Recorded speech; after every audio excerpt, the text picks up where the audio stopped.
Hello friends, welcome to my study ji channel.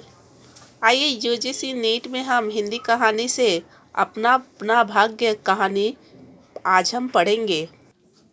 अपना अपना भाग्य कहानी के लेखक जैनेंद्र कुमार जी हैं। जैनेंद्र कुमार जी कहते हैं कि हिंदी की प्रेमचंद परंपरा के प्रमुख साहित्यकारों में से एक प्रसिद्ध साहित्यकार हैं। इन्होंने कहानी, उपन्यास, निबंध तथा आलोचना के क्षेत्र में अपना महत्वपूर्ण योगदान दिया। ये पहले ऐसे लेखक थे जिन्होंने हिंदी कहानियों को मनोवैज्ञानिक गहराइयों से जोड़ा। इन्होंने कहानी को घटना के स्तर से उठाकर चरित्र और मनोवैज्ञानिक सत्य पर लाने का प्रयास किया। इन्होंने न केवल व्यक्ति और समाज के पारंपरिक संबंधों की नई व्याख्या की, बल्कि इन्होंने व्यक्ति के मन को उचित महत्ता भी दी।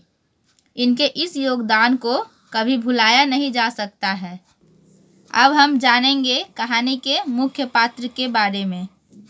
लेखक कहानी का एक पात्र जो उदासीन बुद्धिजीवी है।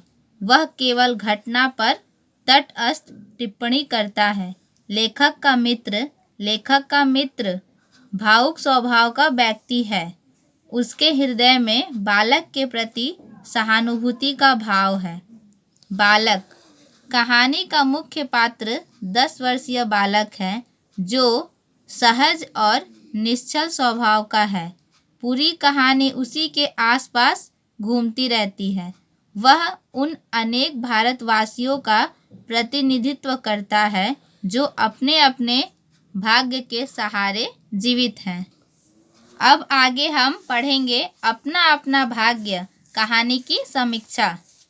अपना अपना भाग्य लेखक जैनेंद्र कुमार द्वारा रचित एक प्रसिद्ध कहानी है, जिसमें उन्होंने बड़े ही मार्मिक ढंग से एक गरीब बच्चे का चित्रण किया है जो भूख और ठंड के कारण दम तोड़ देता है और मृत्यु को उसका भाग्य मान लिया जाता है।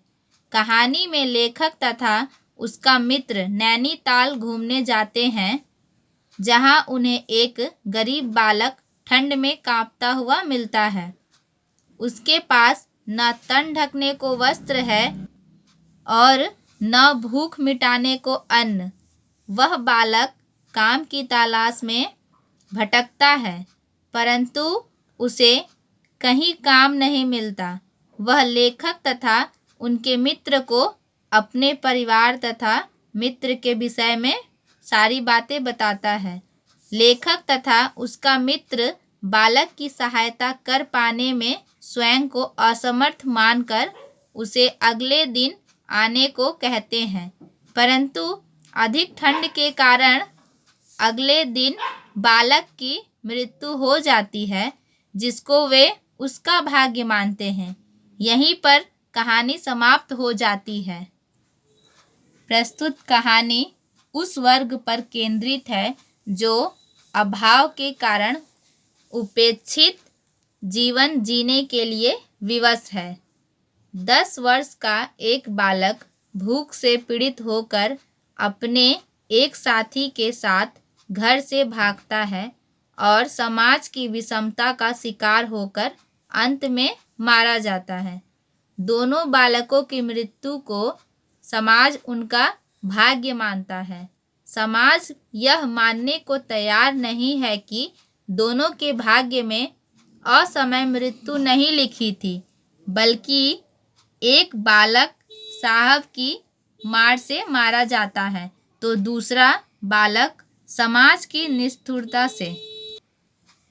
समाज के अमीर बुद्धिजीवी लोग केवल बड़ी बड़ी बातें करते हैं, परंतु किसी उपेक्षित वर्ग की सहायता नहीं करते हैं। गरीबों के भाग्य को दोषी ठहराकर उन्हें अपने भाग्य के सहारे छोड़कर वे अपने कर्तव्य का पूरा होना मान लेते हैं तथा अपनी सामाजिक जिम्मेदारी से दूर भागते हैं। उच्च वर्ग के लोगों के मन में निम्न वर्ग के लिए कोई सहानुभूति नहीं होती। लेखक तथा उनके मित्र बालक की सहायता कर सकते थे। वे उसे रात में सोने के लिए जगह दिलवा सकते थे, उसे अपना कोई कपड़ा दे सकते थे, परंतु वे कुछ नहीं करते और बालक को उस भयंकर ठंड में कल फिर आना कहकर स्वयं चैन की नींद सोने चले जाते हैं। यहाँ लेखक ने सामाजिक असमानता के प्रति बुद्धिजीवियों की उपेक्षापूर्ण उदासीनता एवं असमर्थता की मनोवृत्ति पर व्यंग किया है। लेखक तथा उनके मित्र असहाय और बेबस बालक के प्रति अपनी जिज्ञासा को प्रकट करते हैं, लेकिन उनकी सहायता करने के समय में हृदयहीन तथा अमानवीय बन जाते हैं। इसी संवेदनशीलता पर लेखक ने यहाँ व्यंग किया है। प्रस्तुत कहानी द्वारा जैनेंद्र कुमार ने सामाजिक विषमता का यथार्थ चित्रण किया है। समाज में गरीब और लाचार बालकों का शोषण दिखाना लेखक का मुख्य उद्देश्य है।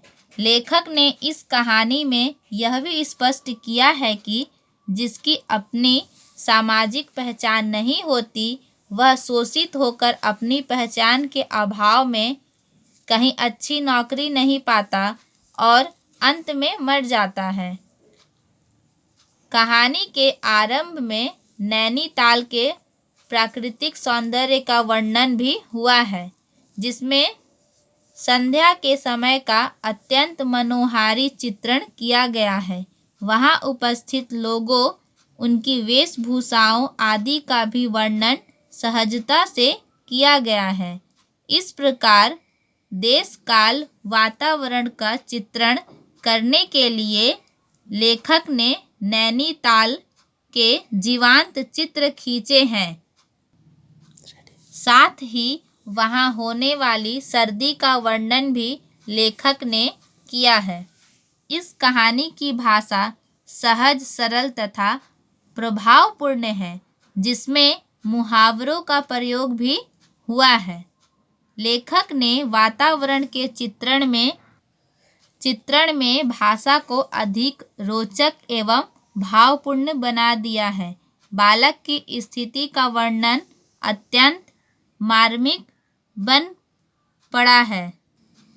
अतः हम कह सकते हैं कि अपना अपना भाग्य कहानी में सामाजिक विषमता तथा अमीर गरीब के बीच की खाई का वर्णन किया गया है, जो पाठक को सामाजिक परिस्थिति पर सोचने के लिए विवश करती है। साथ ही यह संदेश भी देती है कि मनुष्य को अपनी मनुष्यता के धर्म का पालन करते हुए परोपकारी बनना चाहिए, ताकि समय आने पर किसी असहाय की सहायता की जा सके, क्योंकि एक छोटी सी सहायता ही किसी व्यक्ति की जान बचा सकती है। धन्यवाद।